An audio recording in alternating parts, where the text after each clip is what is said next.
días. Yo me llamo María Vidal y soy profesora en la Escuela de Trabajo Social en la Universidad Loyola de Chicago. Nuestra conversación hoy es con Ligia Bolívar. Muchas gracias, Ligia, por compartir sus conocimientos, ideas y experiencia con nosotros acerca de la situación de migración en la región y en Venezuela en particular.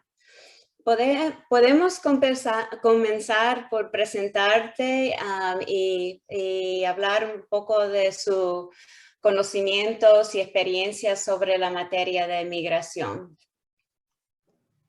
Sí, buenos días también a ti, María, y gracias por la invitación. De hecho, yo estoy trabajando con la Universidad Católica Andrés Bello en Caracas, Venezuela, aunque estoy ahora con sede en Bogotá, y desde aquí coordino el programa de Derechos de Migrantes y Refugiados del Centro de Derechos Humanos de la Universidad Católica desde 2018. Antes de eso fui directora del Centro de Derechos Humanos, no estaba directamente involucrada en el tema, pero como directora del centro sí me tocó impulsar lo que fue el programa, la creación del programa en esta área desde el año 2000. Y esa es la experiencia que tenía. Okay, gracias. Bueno, podemos empezar con una pregunta general acerca de las características principales y patrones de migración y refugiado en la región. ¿Nos puede decir acerca de qué es lo que son los patrones, cuáles son los factores principales que impulsan la migración en la región? Sí. Bueno, me voy a referir a Sudamérica, no a toda la región de América Latina y el Caribe, porque el trabajo que yo estoy realizando es fundamentalmente basado en lo que es Sudamérica a partir de lo que son los flujos migratorios de población venezolana, ¿no? Creo que tenemos dos tendencias principales en Sudamérica, una que está relacionada con la todavía presente movilización de personas provenientes de Colombia. Muchas personas creen que por el hecho de que se firmó un acuerdo de paz entre la FARC y el gobierno colombiano, eso ha sido el fin del conflicto. No lo es. De hecho, tenemos este año nuevamente muchos desplazados internos en Colombia y muchas personas abandonando el país, principalmente hacia Ecuador, buscando protección para su vida y para su integridad y para su seguridad personal.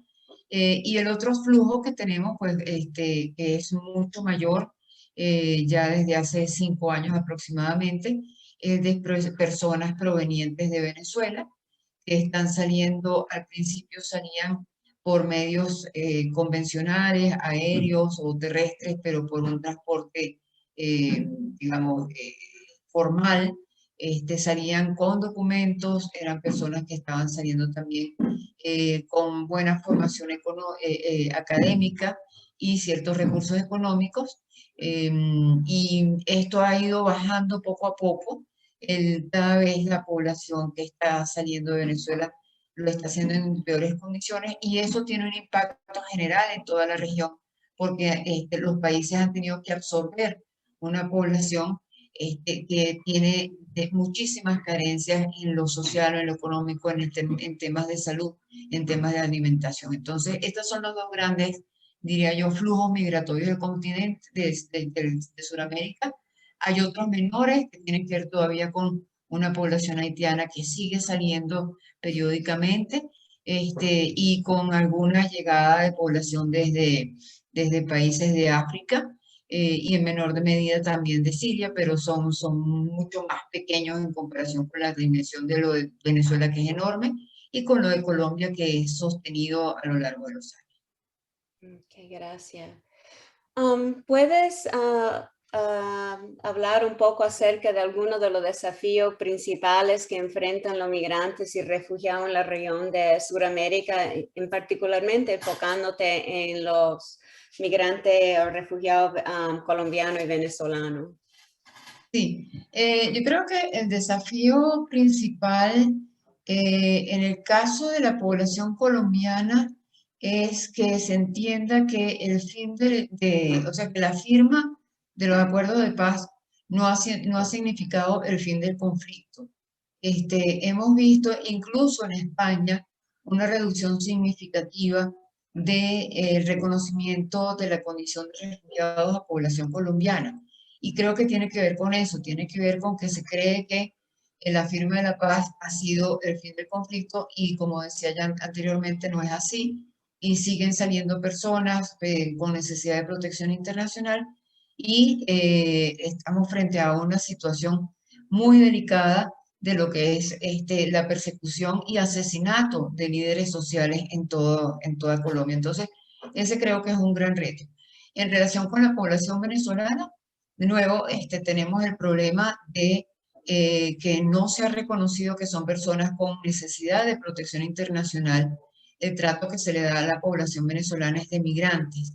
Entonces, el gran reto que tienen los estados receptores es, primero que todo, reconocer que esta es una población con necesidad de protección internacional, que si bien no todos califican a lo mejor como refugiados, la mayoría sí lo hace y la mayoría necesita, si no refugio, al menos otro tipo de medidas complementarias de protección. Eso es fundamental y eso lamentablemente no se ha entendido. En la medida en que eso no se entiende, se le exige a la población venezolana cosas que no se le exigen a una persona en necesidad de protección, sino que se le exigen a un migrante, como por ejemplo un pasaporte, una visa, los documentos de sus hijos apostillados, los títulos académicos legalizados. Y eso no se lo estamos pidiendo, por ejemplo, a un sirio, no se lo estamos pidiendo a un rohingya, no se lo estamos pidiendo a un yemenita, pero sí se le está pidiendo a la población venezolana. Entonces, hasta que no se entienda esa gran diferencia entre el enfoque migratorio y el enfoque de protección, y los países pasen del enfoque migratorio al enfoque de protección, vamos a encontrar obstáculos fuertes para la población venezolana. Bueno, en este contexto de falta de reconocimiento y de protección a esta población, ¿qué tipo de estrategias de supervivencia han utilizado? Mira, ha sido muy difícil hasta ahora para la población desarrollar estrategias de supervivencia. Tenemos que en general en Sudamérica, en el caso de la población venezolana, nos encontramos con una población que más del 50% está en condición irregular, ¿ya? Es decir, entraron por vías irregulares, no tienen pasaportes, no tienen forma de regularizarse porque no tienen este documento. Entonces ya eso supone un problema. Y al no tener documentos, obviamente la principal fuente de empleo es el empleo informal. El empleo informal está ya de todas maneras, es elevado en el caso de los países receptores, está en el orden del 30, 40, 50%, pero la población venezolana, el 90% aproximadamente se encuentra en el sector informal, precisamente por la imposibilidad de acudir a fuentes oficiales o formales de empleo. Entonces, ciertamente las técnicas son, como tú dices, de supervivencia, no son de realización plena, como esperaría cualquier persona, sino que es tratar de sobrevivir día a día, viviendo también por esas mismas condiciones en lugares de cierta precariedad, donde tienen que pagar por el día porque nadie les va a hacer un contrato para vivienda. Entonces hay una serie de obstáculos a partir de la irregularidad que confrontan a las personas, donde la informalidad está a todo nivel, en lo que tiene que ver con lo laboral, con la vivienda, con la posibilidad a lo mejor de acceder a salud, a educación para los niños, etcétera. Bueno, ¿y qué tipo de apoyos están disponibles en la región para estas personas en contextos de migración?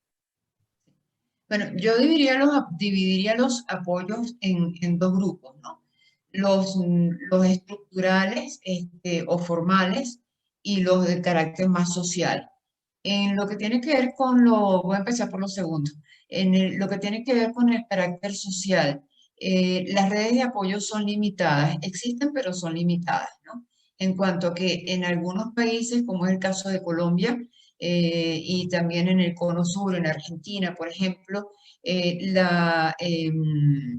acceso a la salud, en el caso de Argentina, es universal, por lo tanto no se establece ningún tipo de discriminación hacia personas por su condición migratoria. Eso es favorable.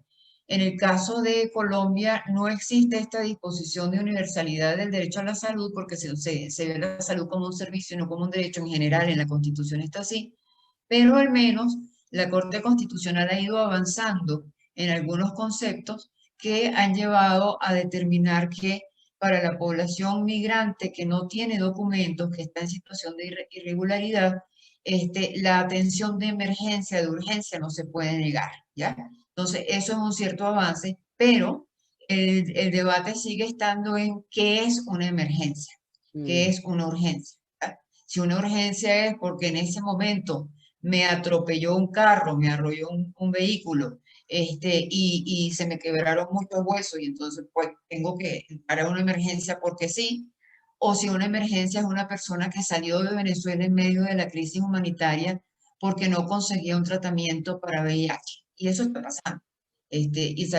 O para un trasplante. Y sabemos que una persona trasplantada deja de tomar su medicamento por pocos días y puede fallecer. Entonces, el concepto de emergencia es difícil, ¿no? En otras áreas sociales, muy rápidamente, podríamos decir también que hay acceso a las escuelas para los niños, sin embargo, también con ciertas limitaciones, en el sentido de que, por ejemplo, este último año y medio que hemos estado en virtualidad, a lo mejor las personas no tienen la capacidad para comprar el tiempo de horas de internet que necesitan los niños para conectarse, entonces también están limitados por esa razón. En cuanto a las respuestas más institucional, más formal desde el punto de vista jurídico, creo que el gran referente en este momento es la decisión de Colombia de desarrollar un programa masivo de regularización migratoria. Pero eso es muy bueno, es muy favorable, pero insisto, es regularización migratoria. No tiene ninguna perspectiva de protección internacional en los términos en que nos referíamos anteriormente, y eso posiblemente va a provocar incluso dificultades para los solicitantes de refugio. Wow, ok. Um, ¿No puedes, cómo ves el futuro de migración en esta región? Ya habla un poco de algunos de los avances, pero todos los desafíos que siguen. ¿Qué esperas? Mira, yo creo que los tres grandes retos son, primero, en el caso de la población venezolana y claro que también de la población colombiana, entender que son personas con necesidad de protección internacional y que no se les puede tratar como migrantes, ¿no? Luego, lo segundo es desarrollar políticas masivas, como lo está haciendo Colombia, en materia migratoria, pero simultáneamente desarrollar también un buen aparato que permita que las personas que requieren protección a través del refugio sean, sus solicitudes sean respondidas con prontitud, porque en este momento se están demorando 2, 3 y hasta 4 años, ¿no? Durante los cuales la persona no puede trabajar, pero no tiene ninguna red social de apoyo. Entonces es muy difícil en esas circunstancias que las personas, aún necesitando el refugio, lo pidan porque saben que no van a poder tener medios de supervivencia. Entonces, el segundo reto es ese, la regularización masiva, pero con un enfoque de protección adicional, es decir, donde exista respuesta para estas necesidades específicas. Y lo tercero es la integración. De nada sirve a una persona tener un papel si todas las estructuras del Estado y todas las estructuras de las empresas siguen, digamos, desconociendo esta nueva realidad. Y pongo un ejemplo. En el caso de acá de Colombia, por ejemplo, tenemos la situación de personas que tenían y que tienen todavía el permiso especial de permanencia, es decir, no están en condición irregular y sin embargo ese permiso no les facilita, o sea, no pueden con ese permiso contratar un servicio de Internet, ¿ya?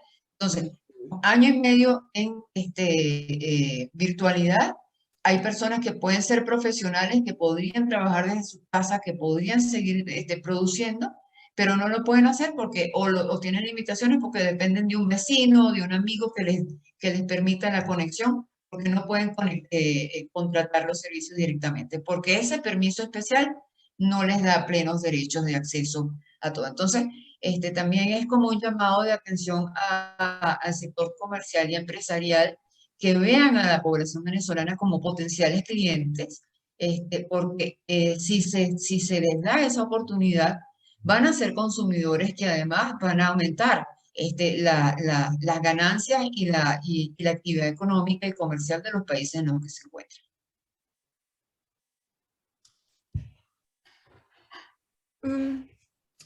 ¿Qué piensas que es el futuro de la crisis venezolana, tanto para los venezolanos como los países receptores? Es una pregunta difícil. Eh, Creo que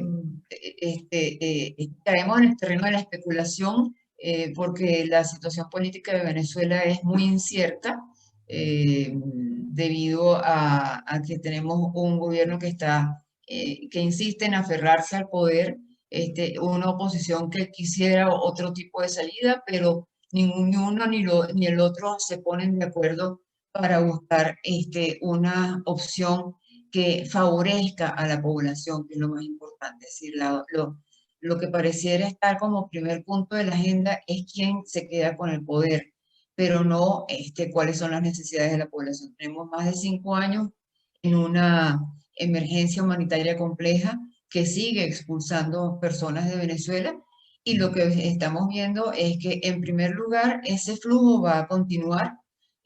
No hay ningún cambio en el país que permita decir, o ningún panorama en el país que permita decir que ese flujo va a reducirse, porque si las condiciones internas no han cambiado, pues la gente va a seguir saliendo, ¿no?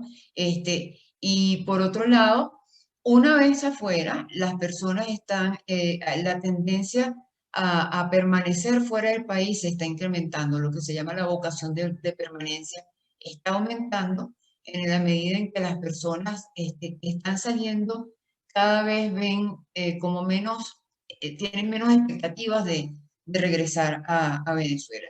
Y de todas maneras, si mañana hubiera un cambio de gobierno, es muy improbable que las personas regresen de manera inmediata, porque el nivel de destrucción del país en lo que es infraestructura, de agricultura, de industria, del comercio, la seguridad, la salud, la educación, está todo tan destruido que van a pasar décadas para reconstruir el país, y eso hace necesario también que, por esa razón, se consideren también en los países receptores soluciones de largo plazo.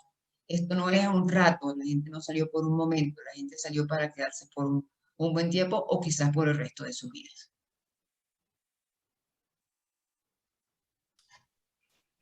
Bueno, muchas gracias por compartir sus conocimientos con nosotros. Me llevo mucho entiendo un poco mejor la situación de migración en la región de Sudamérica y la realidad que los migrantes y refugiados se encuentran. Gracias, Ligia. No, gracias a ustedes por el interés y por el espacio.